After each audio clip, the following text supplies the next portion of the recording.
Hey, good evening, everyone. Today we're going to be talking about service selection. So if you want to know about the actual service selection day or any of the communities people can commission into from the Naval Academy, tune in for this video here because we're going to be talking about all of it. Again, so just running through, we're going to talk about service selection day, how it works, kind of what the scheme of events is, how everything happens, different traditions, and different things going into service selection day. And then we'll also talk about every community that you can actually commission into. So we'll take the time to go through every community that you have the ability to commission into after you graduate from the Naval Academy, describe each community, and just let you guys all know so that way you all know of all the potential options there are at the Naval Academy to commission into.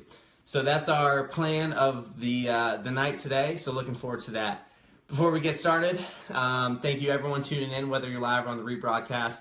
As always, I really appreciate it. Again, as always, if you know anybody who you think would benefit from this video or anyone who you think would enjoy this video, please feel free to share this with friends, family, anyone you know, any Naval Academy groups, so on and so forth. Shirley, thank you so much tuning in from North Carolina. Plebe Grandma, that's awesome. I hope you learn about all the different things and hopefully about some of the communities that your plebe will eventually be able to commission into one day. So really looking forward to that. Also, if you're watching live or on the rebroadcast, no matter when you're hearing this, if you can hit the love button for a great weekend in Navy sports. Women's volleyball beat Army today. Phenomenal game. Like, mids were rushing the floor, everything. It was a really great environment. I mean, huge win. They had an amazing time, or an amazing game. Beating Army is always fun, especially when it's at home. Basketball had a huge opening day win in the Veterans Classic against Pittsburgh. That's an ACC team, so to come out strong at the beginning of the year, get a huge win against Pitt, I mean, that's awesome. Super happy for my boys, especially all the seniors, all those guys that I went with for so long. Like, that's awesome. I'm so proud of you. And then also football, huge win, bowl eligible now. Malcolm Perry, 26th Company Rough Rider, at least for his plebe year. Way to step in there at quarterback and just, I mean, have one heck of a day. So again, shout out to the Navy football team. That's awesome. We love it. So again, if you're watching now or the rebroadcast, make sure to hit that love button. So that's awesome. Julie, thank you so much for tuning in. I really appreciate it. And then again, this is also a special one just with Veterans Day coming back, or being so recent, excuse me. I mean, on top of all this, especially in the sports and whatnot, I think this is a great day to cover service selection because we're talking about what they're going to do when they graduate, when they actually hit the fleet in the Marine Corps, and kind of like what they'll do actually in service to this nation. So I think this is going to be a really awesome time. If you guys have any questions, please feel free to comment below about anything, any community, about the day itself, about the ability to get into one of the communities, whatever it is, please feel free to comment those below. So really looking forward to it. With that being said, let's talk about service selection day. So service selection day is actually going to be, it's this Thursday. So, wow, I'm not sure what day that is. What's today, 13th? So the 17th, I think. This Thursday coming up is service selection day. And that's just, I mean, I remember last year I was nervous for this coming up. So this is a really, really exciting day coming up on Thursday. And basically what happens during service selection day is basically at lunch period, after lunch, every company will come back up into their wardroom. Their wardroom is basically just like a common living area with like big TV, couches, usually like a foosball table or something like that. Just some place for upperclass midshipmen to go have fun and relax like during the weekday. So they'll head back up into the wardroom, and their senior enlisted leader and their company officer will then kind of get everyone in the room together and start announcing what everyone will commission as at graduation. So basically what will happen is they'll stand up there with a bunch of certificates.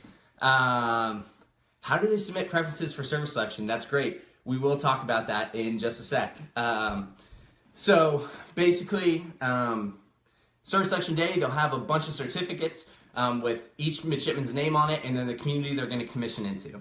So basically they'll go through the lunch period and they'll start in alphabetical order or whatever order they want, and they'll just lift off names. They'll say, Midshipman X, congratulations, you will be commissioning into the X, Y, or Z communities.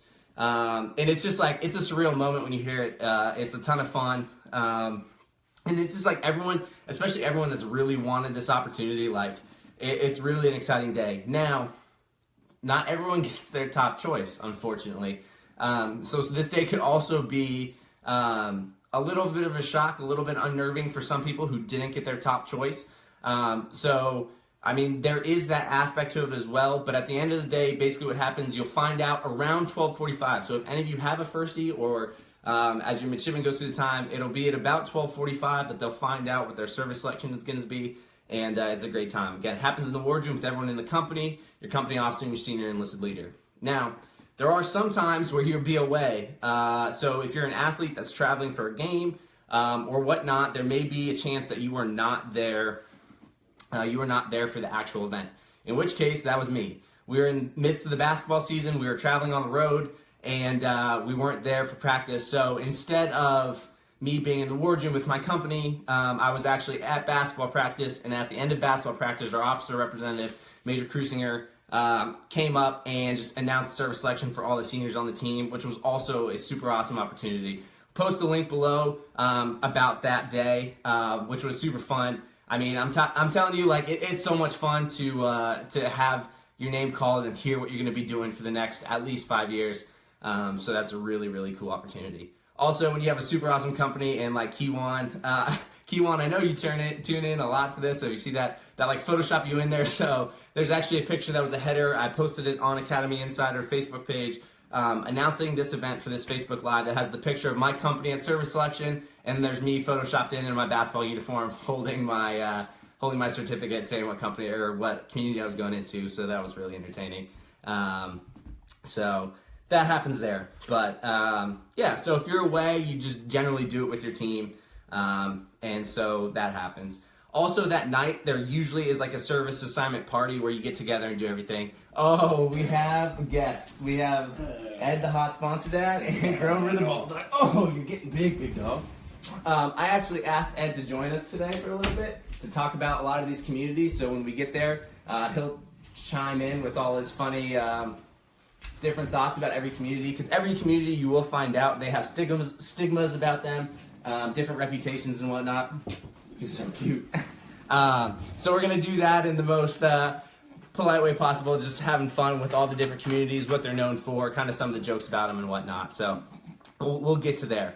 How do you put in your preferences for service selection? So when we talk about the mid system, I encourage you to go back at academyinsider.com or on my Facebook page. I actually posted a video about the mid system, so you can learn all about what the mid system is. Basically, about a month ago, they would have went in to mids and entered their preferences for service selection. So they'll put their first choice, second choice, third choice, fourth choice, and fifth choice for service selection. And those are put into mids, looked at, and then those are accounted for in what we call the triangle. So this is the second thing I wanted to talk about, the triangle of service selection. So the first edge of the triangle is your preferences. The second edge of the triangle is your performance at the Naval Academy, and then the third part of the triangle is the needs of the Navy. Now, they try and say that, I mean, whenever they do a graphic, it's always an equilateral triangle of like, all of these things will contribute to whatever service selection you get. At the end of the day, it's most definitely not an equilateral triangle. There are definitely some aspects, needs of the Navy, that have a far more important role in it. But generally, you can account for the needs of the Navy, your performance at the Naval Academy, and your preferences, all accounting for what you get for things, for your service selection. So in terms of advice for plebes, what they want to do, focus on, really just do well. Do what you enjoy and do well, because at the end of the day, a lot of times, again, I kind of make it sound unnerving, but generally, I don't know what the statistic is, but over 90% of people get like their top choices. So a lot of the times you do get your top choice. So at the end of the day, best advice is just do what you want, enjoy what you're doing, and do something that you're good at, so that way you get a better like grade point average, which increases your order of merit and puts you in a situation to get selected what you want. Now, and if I can jump in there, sorry. Thank you. Please. So a little bit older, you guys know something about me, so 96 grad. What Grant just said, though, is the most important thing, which is do what you want to do. And I mean that for your plebes especially. Tell them if they love history, be a history major. I'm a Navy pilot, if you guys don't know that. You do not need to be an aerospace engineer or an aeronautical engineer. No kind of engineering is required for pilot. And I'll be honest with you, because grades are what matter and your class rank at the end is what really matters if you get it or not. A lot of people are poli-sci, economics, whatever they really enjoy. Because if you're, especially if you're plebe, but all of your mids, if they enjoy the classes they're in, especially the core classes, then they're really just going to naturally do better. So I love history. I was an ocean engineer. Probably the biggest mistake I could have ever made, except for I will say I loved the major by the end, especially senior year. I had a blast. So if your kids are ocean engineers, good on them. I love them all. They're great. I should have definitely been a history major. Total mistake. But I thought I needed to be an engineer to then become a pilot. And in no time in my career, do I really admit this, did it ever help me. And so in all fairness, I built a deck on a house and I built a cool tree house in the backyard, both of which could survive hurricane force winds, anything else you want. That's what my engineering degree did. Nothing being a pilot has ever affected me from being an engineer or not. I should have been a history major. So just off of that. No, 100% agree with that. And then it's funny because we definitely have phrased at the Academy, poli-sci and fly. Generally, political science is known as one of the easier majors at the Academy, and again, it just puts you in a spot to get a good enough GPA, and there are a ton of spots for Navy pilots, so if you want to go pilot, generally, you pick something that you enjoy and that you know you'll do well in, and it'll put you in a spot to select for whatever community you want to go into. Now, the one thing I would say, and this is relevant to me, if you want to go, and we'll explain more about what the cryptologic warfare community is and what the information professional community is. If those are something that interests your midshipmen, I would, as a plebe, highly encourage them to major in either cyber operations, computer science, or information technology. Because I think in order to commission into those communities, it is very advantageous to have one of those degrees. And that is the only case, I think, only community where I think that potentially a major is relevant for service selection. 100%. Also, just in terms of service selection, summer training, internships, there's a lot of things leading up to service selection day that can help you and are usually a requirement in order to commission into a certain community. I actually posted, again, go to academyinsider.com or the Facebook page. I posted a video on summer training and internships. A lot of these things are extremely helpful in terms of selecting a community. So, for example, if you want to go in the Marine Corps, you have to do a thing called Leatherneck, which is basically a month down in Quantico, Virginia. And you spend a week playing with Marines, and they beat you down, and they're basically evaluating you to see who you are and if you're right for the Marine Corps. So there are training opportunities that are requirements in order to commission into certain communities. So if you have questions about summer training requirements for certain communities after we explain what all the communities are, please feel free to comment those below, and I'll make sure to get that information to you all. Yeah, and off that summer training that Grant was talking about, because we're the Navy, we're going to make you do some. And so everyone will do some kind of SWO cruise at some point in time. Because when all else fails, that is a community that will take your kids, son or daughters, at any time. And obviously we need good officers there. And then also the big ones, we're going to make you try, historically make you try through approachment or quotrament, whatever you want to call it now. You're going to try a little bit of Marine Corps, a little bit of subs, a little bit of aviation, and a little bit of SWO, no matter what. Just so you can see kind of those are the big four. And then off of those, then there are obviously a lot of specialties you can get into, and that's what we'll get into in a second. No doubt. All right, I know the majority of our audience is normally plebes, so I do want to talk about the plebes role in service selection day. So generally, prior to service selection, someone will organize I guess you could call it a sponsor, but just a plebe matched up to an upperclassman. The company officer will tell basically the plebes what the service selection is going to be, so they can go at the Naval Academy uniform store. We actually have like mini warfare pins, and one of the plebes who's assigned to a certain firstie will know what their service selection is going to be, so they can go get them their mini warfare pin. So at service selection, when they also get their certificate, they give them a mini warfare pin that they will wear on their working blues uniform at the academy.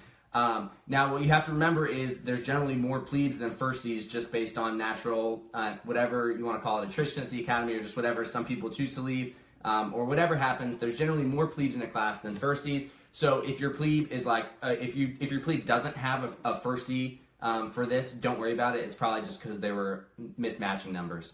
So don't worry about that. But generally, that is a thing. Plebes will get a warfare pin for a firstie they're assigned to. And then there's also a couple traditions with service selection. So if you get selected Marine Corps, generally waiting outside of the wardroom are going to be a bunch of plebes with chairs and clippers, and they're going to shave your head. So if you get selected Marine Corps, you will walk out straight into the hall and have a fresh haircut waiting for you, ready to go. So the minute you get selected Marine Corps, welcome to the Marine Corps, you will get your head shaved bald, and you'll be walking around like a naked mole rat. for the next couple weeks there. So that's one thing. Also, EOD and SEALs used to do that too. They used to shave their heads. EOD would shave one eyebrow. SEALs would shave both eyebrows. They deemed that not appropriate. So no, like if you select EOD or SEALs now, that is no longer a thing. They'll just walk around with their nice flow and studly figures because they're a bunch of animals. But that is what it is. Yeah, and in no way, just to make sure you guys know it. I mean, we are very keen on making sure nothing is hazing. So obviously that's where this conversation comes in a little bit. Yep. I think we've covered that subject some before on the site. But yeah, there's especially the Marines, they really do want to be part of that, that history and that culture. And so you're exactly right. Like it's voluntary. If they don't want to, they don't have to. Yep. But they are waiting out there. And then, obviously I would say 99 to 100% of the kids do get their head shaved. Oh, yeah. And actually love it. They're Marines. So, they're Marines. They love it. They do it that. That's for Jason. Yeah. So if you guys have any questions about what we've talked about so far, please comment that below on this thread. We'd be glad to answer anything in regards to Service Selection Day. But now we're going to move on to what communities are there. So generally, what's the breakout of who commissions in what communities after graduation? So we're going to start off by saying there's basically two things in the Navy. There's the unrestricted line communities and the restricted line communities. The mission of the Naval Academy, as stated earlier, as stated publicly, is to commission unrestricted line officers. Like they want to graduate unrestricted line officers. So what the unrestricted line communities are surface warfare, which includes NUCSWO or nuclear surface warfare, submarines, SEALs, EOD, which stands for explosive ordnance disposal, Navy pilot, NFO, naval flight officer. That's it. And then Marine Corps ground and Marine Corps pilot. So generally that's going to consume about 95% of those commissioning is going to be those unrestricted line communities. Now there's also the restricted line communities or the staff corps. So there are restricted line communities and then there's staff corps communities. So your medical corps, your supply corps, your civil engineering corps, I believe fall under staff corps billets. So basically last year there were 12 people who commissioned into the United States Navy Medical Corps, which basically as soon as they graduate from the Naval Academy, they've been applying to med schools. Once they found out they've been selected to go Navy Medical, and then they go to grad school on the Navy's dime, will complete medical school and then serve as a Navy doctor for a certain amount of time. So I think that's an awesome gig. But they have those. And then there's also a supply corps, which handles all the Navy's like logistics and supply. And just so I can jump in there a little please. bit. So medical, I will say, is one of those ones where the major does matter. Okay. Because you really do need to be a bio or a chem major. Yeah. And really those two. So that one, if you're a poli-sci major, you can't say, hey, I want to do medicine my whole life. This has been my dream. They're going to be like, all right, 3 years ago, you should have chosen chem or bio, and you should have been rolling that way. So that one's different. And then also on these, traditionally speaking, these staff and restricted line, usually it's for like the not physically qualified, which I'm sure we're going to get into, so MPQ'd, which means, let's say you have something that develops the Naval Academy, a knee problem, color blindness. Color blindness, something that they catch once you're at the Naval Academy. And then therefore, because of that, they can then shift you kind of a different path on something that doesn't deploy. And that's really what these lines mean. But also, if you don't get it right away, that's not the end of the world. If you go surface or pilot or any of those, you can also change to these and do what's called a lateral transfer later on in your career. Usually after your first tour, you could then put in and say, hey, I really want to be a medical officer. I've been taking all these night classes, whatever you want to do to prove it. And then you can do a transfer over from SWO or pilot to, like, we'll call it, especially the JAG Corps. I don't even know if you have it on the list or not. I'm looking up. So JAG Corps is another one. We don't send anyone directly to JAG Corps, but once you finish like your first tour, if you're like, hey, I really just want to be a Juris Doctorate, then you can go and do law school. And you can either do it one of two ways. You can do it in night school, pretty difficult, but you can do it. Or the Navy does have programs, the Marine Corps does. One of my best friends was a Marine NFO and F-18s, and switched over and went JAG Corps through the Marine Corps. So the JAG Corps is a Judge Advocate General, so think of the TV show. But those guys, all guys and girls, can do one tour and then could switch over to a lateral transfer. 100%. And William, I hope that answered your question. You just explained that. If they don't like what they got there in service selection and they're not happy in their community, or they just want to go to another community, the lateral transfer is the way to switch communities once you've been in the fleet. But generally, you have to complete a full tour and earn your warfare pin within the community you're in before you're able to even apply for that. Yeah, my push would be, and this is going to sound, is William, right? Yeah, sorry. So it's going to sound counterproductive a little bit, but you need to get there and be the most motivated. Let's say you got pilot and you hate pilots. That happens. I've never heard of it, but it happens. That's right. It's all right. So if you get there and you're like, hey, I really wanted SWO or whatever else. So they're going to have you go through your whole first tour, which will be that 2 to 4 years, depending on where you are. But really, you just want to be the hardest working guy you can. And almost you want to not surprise the commanding officer at the end. You want to be like, hey, through your chain of command, like, all right, I've done this and I've done well and enjoyed it, but now I'd like to do something different. And then they will help you with the transition package and do that lateral transfer. Yeah, perfect. Over to a different community. Yeah, cool. So I hope that generally explains it. But yeah, so those are the difference between unrestricted line versus restricted line communities. And now we're just going to briefly talk about each of the communities. So the first one we're going to talk about is SWO. When you think of classic Navy, like being on a ship, that's what being a SWO is, Surface Warfare Officer. 252 people out of the class of 2017 commissioned into the surface warfare community, which is close to a fourth of the class. So there are a lot of spots in service selection to go SWO. Also note that you can go into the nuclear community, so you can become what we call a nuke SWO. What that means is you have to complete like a nuclear interview, get selected by someone, I forget who's on, do you know who's on the panel of like all the nuke people? Is it submarine guys too for nuke SWO? Yeah, so usually, for nuke, you go through kind of the same process. And historically, for all you historians out there, Rick Over used to do all the interviews himself. Mm-hmm. So he's the father of the nuclear Navy, all that good stuff. And so the director of nuclear reactors himself is who then does that interview and helps that process. Yeah. And so if you're a nuke SWOs, you got to think anything that has a big nuke engine. So think carriers. That's really all we have left. We used to have some nuclear cruisers. They're all gone. At least I think they are. Mm-hmm. I'm going to say they are. Sounds good. But yeah, so you could also go nuke surface and then go that direction. And those ones, you obviously, right now, they're already doing interviews. I don't know if some are popping up now, but a lot of people we meet will do early interviews and will pick nuke, SWO, or sub very early in the process, just because we want to get those spots, really nailed down. Mm-hmm. That's a tough one to be interviewing very late in the process, because now, that's a big commitment of schooling, because you have about 9 months or so down in Charleston, followed on by 8 to 9 months either still in Charleston or up in New York. I get a little confused. I'm not a sub guy, I fully admit that. But those are your schools. So you're looking at about a year and a half of schooling until you then go and get to your first sub or to your first carrier. Yeah, and so just so you guys all know the difference between being a SWO and a nuke SWO, basically you both, so upon graduation, whether you're a nuke SWO or SWO, you'll go to a surface ship, not a carrier.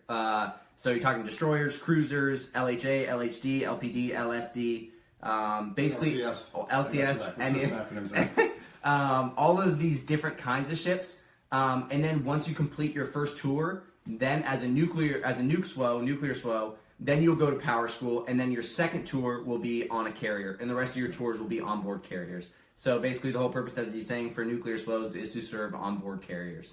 So that's big.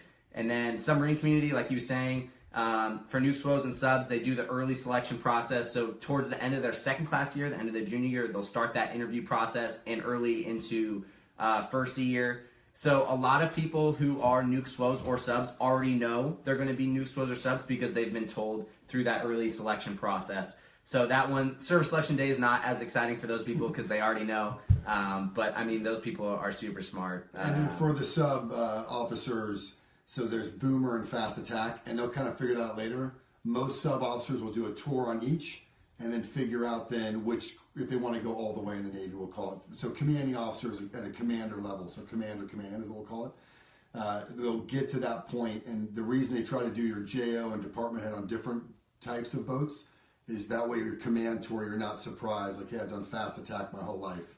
All of a sudden I'm an XO on a boomer, and I have no idea what a boomer does. So they'll probably do, a 2-year tour here, a 2-year tour here, and they'll kind of switch back and forth a little bit early in their career to set them up for success later on. Yep. If you guys have any questions about any of the terms that you just used, boomer, fast attack, anything like that, comment all those below, and I'll make sure to get you some information on all those things. I know there are a bunch of random Navy terms that are just we're throwing out here. So if you have any questions about the terminology we're using, please feel free to comment below. Yeah. Moving on, we have SEALs. So 34 people in the class of 2017 were selected to become Navy SEALs. That does not mean they graduate as Navy SEALs. It means they're selected to have the opportunity to go down to BUD/S, down in Coronado, and do SEAL training. Now, the Naval Academy does have a high success rate at BUD/S in commissioning Navy SEALs. But just so you know, like leading up to it, they have they have the SEAL screener in their second class year, which is like a 24-hour evolution at the Naval Academy run by the BUD/S cadre. And then after that, if they pass that and are selected from that, they'll go to what we call SOAS, which is a summer cruise in Coronado, aka mini BUD/S, where they'll get evaluated there. And then if they're selected from there, then they will receive it as their service selection. You'll generally see high 20s to low 30s for SEAL selections each year. EOD, explosive ordnance disposal, those guys, in my opinion, are crazy. They're swimming machines, fiends, disarming bombs, and all that explosive stuff. So more power to all of them. I am in admiration of that. That's crazy. You guys are nuts, but that's awesome. World needs it. You got anything to say on that? No, I'll jump in next. It's aviation, though. Navy pilots. That's right. So, quick interruption. 227 people in the class of 27 going Navy pilots. A lot. And, about 150 go subs every year. I think it was 133 last year. Okay, so I think that was another question that popped up on there. So, so if you look at it, about a quarter of the class goes SWO, and about a quarter of the class goes aviation, either pilot or NFO. And then Marine Corps and subs are both about the same, and I'll call it mid-hundreds. Mm-hmm. And then the rest is kind of split between the rest of the groups.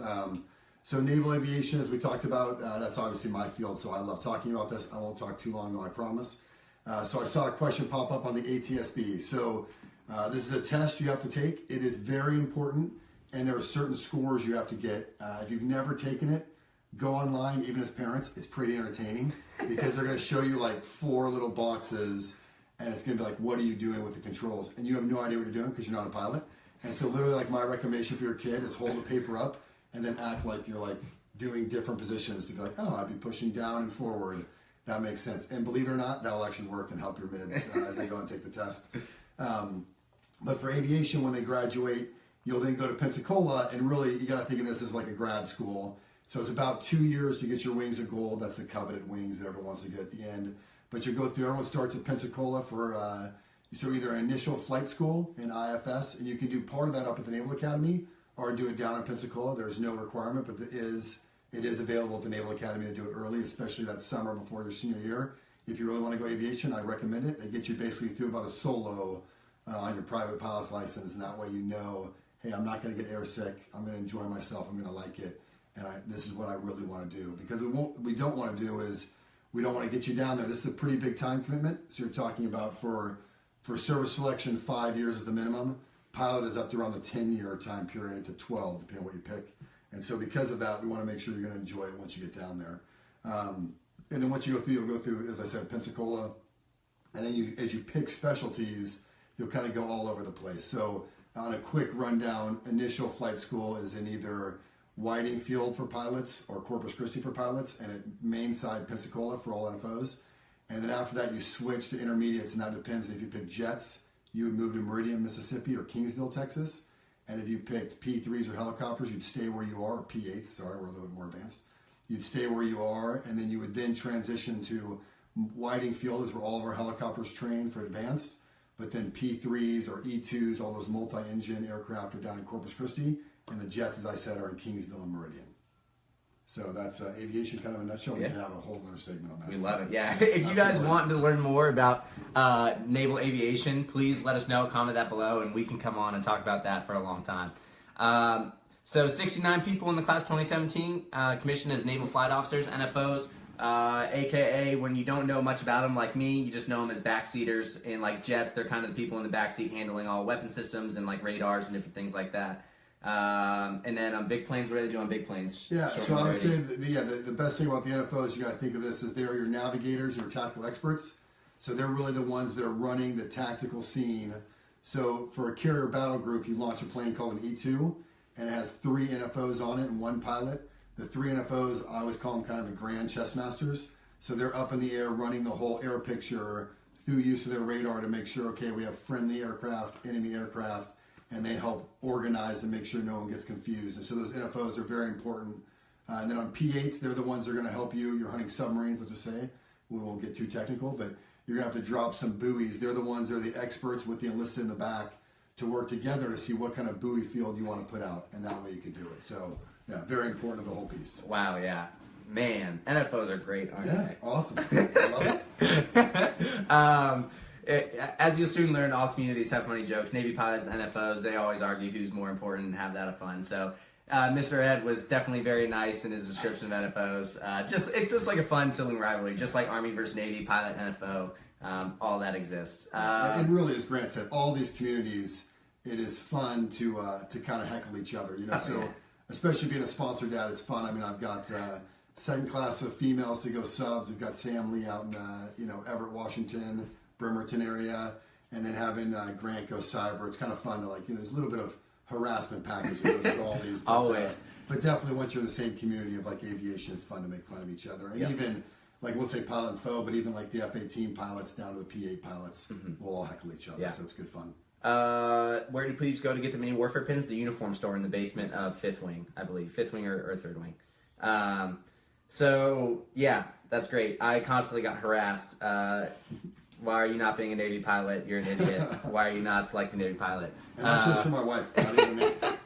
And then, all right, so we had close to 280 people commissioned in the United States Marine Corps, 171 ground, and about 90 pilots, Marine Corps pilots. What you want to know about Marines is they have to go down to Quantico, Virginia, and do a thing called TBS, the basic school, where they learn how to be Marines. And then from there, all you know is whether you're going ground or air. For all the people going ground at TBS, you then get your what we call MOS, or Marine/Military Occupational Specialty, where you learn whether you're going to be an infantry guy, artillery, all the different ones, supply. There's a million, intelligence, intel, comms, all this different stuff. So you get selected there. My sponsor brother, all sponsor family, James Hemphill, down at TBS right now. So there's a ton of people down there right now doing their Marine thing, and we'll find out what they're going to be. We talked about medical. We talked about supply. We had 6 people commissioned into the Civil Engineering Corps, aka CBs. They handle all things like construction, Navy-wise. So they do all installations command. And it's a pretty big community once you get into it. We don't commission a lot, as Grant was saying. But that definitely is one where a lot of surface officers will do a lateral transfer into CEC. So my best friend, Bill Gilroy, fellow class of 96, that's what he did. And then he really helped run the construction at Joint Base Anacostia Bowling. And so you're talking big projects. So it's pretty cool to be able to handle a multi-million-dollar project in the restoration of a base. And so that's a lot of what the CEC Corps does. Yeah. All right. Love it. We had 9 people commissioned into the intelligence community. So now the next 4 we're going to cover: intelligence, cryptologic warfare, IP, and me talk. This is my specialty. All of these fall under what we call the information warfare community. So I'm going to nerd out for a little bit, talk about it. If he makes fun of me, let me know. I'm going to try not to pay attention to him. But so all 4 of these communities fall into the information warfare community. The intelligence community is what we consider our joke. Again, we always make fun of people. They're the PowerPoint guys. So basically, they take information that is sent to them, they turn it into actionable intelligence, and then brief that to superior officers in order to preside or give them actionable intelligence in a timely manner. So that way, just high-ranking officers can make decisions in a well-informed and timely manner. So a lot of times you hear intel people they're very good at briefing. They basically take information that is sent to them, and they turn it into what we consider intelligence, actionable intelligence, and brief it to superior officers. So that's the short and dirty of what intelligence officers do. We had 8 people commissioned into the cryptologic warfare community. We had 3 people go there as a result of being what we call NPQ, not physically qualified. But here's what I want to talk about. The cryptologic warfare community, it does all things what we consider SIGINT, signals intelligence, EW, electronic warfare, and cyber operations. Because of the rise in cyber warfare becoming a thing now in this day and age, they've actually upped the amount of people that can commission into the cryptologic warfare community drastically. So usually in the past, you had to be not physically qualified in order to commission into the cryptologic warfare community. About 2 years ago, they opened it up to about 3 midshipmen to commission into it via like an interview and board process who were completely physically qualified. 2016 had 4 people, and then my class, 2017, had 5 people. We had to go through and do a full like screening process where we sent in our resumes, had a board interview and different things, and then we were selected out of a group of about 20 applicants in order to fill those 5 spots into the cryptologic warfare community. This year, they've upped the amount of people that can commission into the cryptologic warfare community to 20. So because of, we went from 5 to 20 this year, again, just the rise in cyber warfare, the need for signals intelligence, electronic warfare, and cyber operations, they have upped the amount of billets available into this community, which I think is awesome. I'm super glad about it. I mean, I'm a little upset that it's happening now. Like, I know a lot of my buddies that I think would have been awesome in the community. This is another community that a lot of people lateral transfer into at some point. But this is a fun one. So when we talked about intel people turning information into intelligence, we're the information collectors. That's what cryptologic warfare does. We do signals intelligence, different things. We do a lot of information collection, and we send it back in order to be turned into intelligence. If you want to know more about the cryptologic warfare community, please comment below. I'd love to give you more information about all of that. So for all of you who are wondering, that's what I service selected. I'm in the cryptologic warfare community, and I absolutely love it. I'm also a huge nerd, so you have to keep that into effect. And I would say, as Grant's talking about this, I will pat him on the back a little bit. I do like to make fun of him because it's crypto and it sounds weird. And it's a bunch of guys in dark rooms. But as we look at history, but as we look at history and you talk like destroyers versus carriers in World War II and what's going to be more important, we kept building destroyers, even though it was kind of an old, really an old technology. You look at this now and kind of the wars of the future, crypto, defensive counter, and offensive measures, both in that cryptological warfare, in that realm, are going to be so important. So I'm glad that we're actually getting ahead of this a little bit, and then hopefully we get enough officers, male and female, out there that can really fight the fight for us, protect us, and then take the fight to the enemy. So definitely. Nice work, buddy. I appreciate it. Thank you.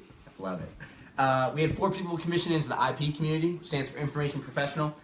They're like our comms people, so they handle all Navy networks. So when we talk about intel people taking information, turning it into intelligence, cryptologic warfare people gather that information, and then IP people or information professionals are the ones who create the network and the channels in order to transfer that information. So they handle all Navy networks, comm systems, whatever it is. They're your, like what you consider like your network administrators. They're always handling all that information. So they are the people that know, they're the thankless job, unfortunately. Like, they're the people when everything's going fine that like you don't even notice them, but the moment like the server's down, you can't access your email, you can't access this thing, you're like, where's your IP?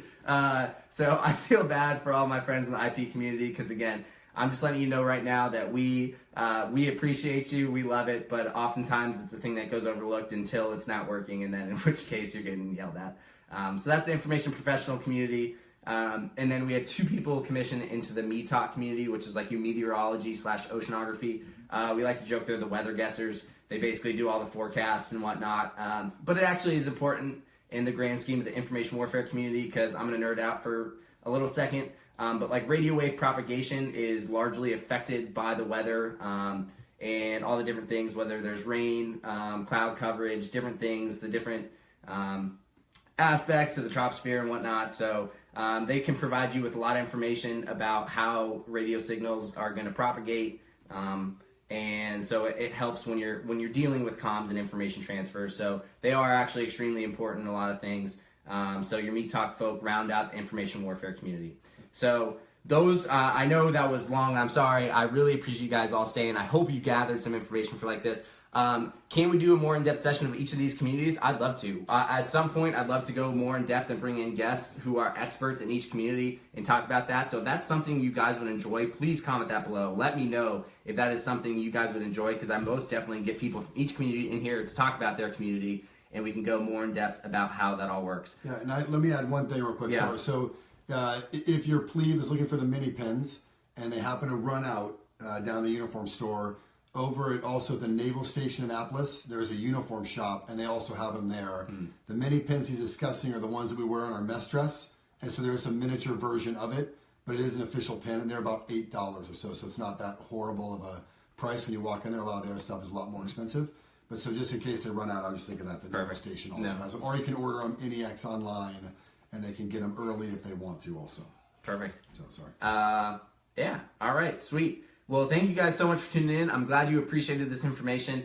We will definitely, based on, I see comments coming in, we'll definitely do more in-depth discussions on all the different communities just to give you guys more insight on what all that all is.